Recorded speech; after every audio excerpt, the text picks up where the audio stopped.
নদীমাতৃক বাংলায় কত শত ঘাট লুকিয়ে রয়েছে, যার সাথে জড়িয়ে আছে শত বছরের ইতিহাস। তেমনই এক ঐতিহাসিক ঘাট মুর্শিদাবাদ জেলার গোপীনাথপুর ঘাট। কিন্তু আজ এই ঘাটের ইতিহাস যতটা উজ্জ্বল, এখানকার বর্তমান পরিস্থিতি ততটাই করুণ ও ঝুঁকিপূর্ণ। বন্ধুরা, স্বাগতম জানাই আপনাদেরকে দ্য বং কথার ফেসবুক পেজ এবং ইউটিউব চ্যানেলে। আমি বর্তমানে সেই ঘাট পারাপার করছি এই নৌকার মাধ্যমে, এবং দেখতে পাচ্ছেন কি পরিমাণ মানুষ প্রতিদিন এই ঘাটের মাধ্যমে পারাপার হয় এক প্রান্ত থেকে অন্য প্রান্তে জীবিকা নির্বাহের তাগিদে।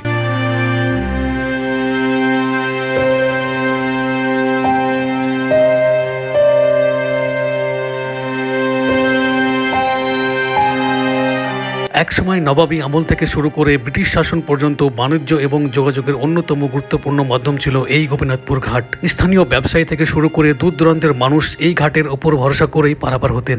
বহু ঐতিহাসিক মুহূর্তের নীরব সাক্ষী এই গোপীনাথপুর ঘাট। কালের নিয়মে নদীর স্রোত বয়ে গেলেও এই ঘাটের গুরুত্ব কিন্তু স্থানীয় মানুষের জীবনে বিন্দুমাত্র কমেনি। এই নদীর রূপ যতটাই সুন্দর, দুপারের মানুষের জীবন ঠিক ততটাই করুণ ও কঠিন।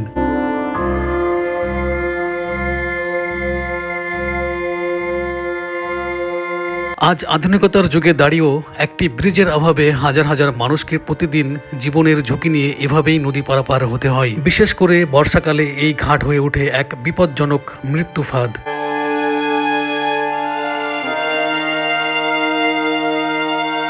নদীর উত্তাল রূপ, নদীর পাড়ে কাদা জল, আর তার উপরে উপচে পড়া ভিড়, সব মিলিয়ে বর্ষাকালে গোপীনাথপুর ঘাট দিয়ে যাতায়াত যেন এক লড়াই। স্কুল কলেজের ছাত্রছাত্রী, দৈনিক রুজি রোজগারের তাগিদে বের হওয়া সাধারণ মানুষ কিংবা কোনো মুমূর্ষু রোগী, সবাইকে ঘন্টার পর ঘন্টা অপেক্ষা করতে হয় সামান্য একটা খেয়া নৌকার জন্য। সামান্য একটু অসাবধানতা বা ঝড় বৃষ্টি হলেই ঘটে যেতে পারে বড়সড় দুর্ঘটনা।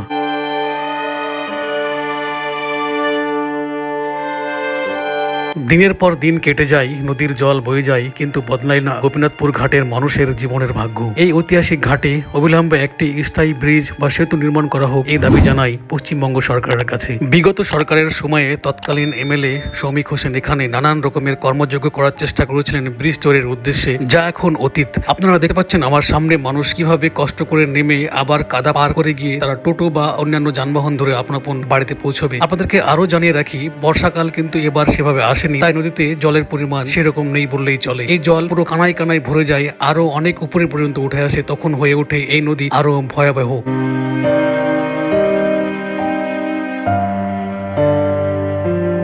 এই নদী পারাপার হতে গেলে আলাদা করে মানুষকে গুনতে লাগে টাকাও। একজন মানুষকে এই নদী পারাপার হতে লাগে 10 টাকা করে, সাথে বাইক থাকলে আরো এক্সট্রা 10 টাকা, এবং 4 চাকা গাড়ি পার করার জন্য দিতে লাগে 50 টাকা। সবশেষে পশ্চিমবঙ্গ সরকারকে আবার অনুরোধ করব, এই গোপীনাথপুর ঘাটটি পরিদর্শন করে অবিলম্বে এখানে একটি সেতু বা ব্রিজ নির্মাণের ব্যবস্থা করার, যাতে নদীর দুই পাড়ের মানুষের জীবন হয়ে ওঠে আলোকময়। আর আপনাদেরকে অনুরোধ করব আমার চ্যানেল এবং ফেসবুক পেজ দ্য বং কথাকে সাবস্ক্রাইব এবং ফলো করে পাশে থাকার জন্য।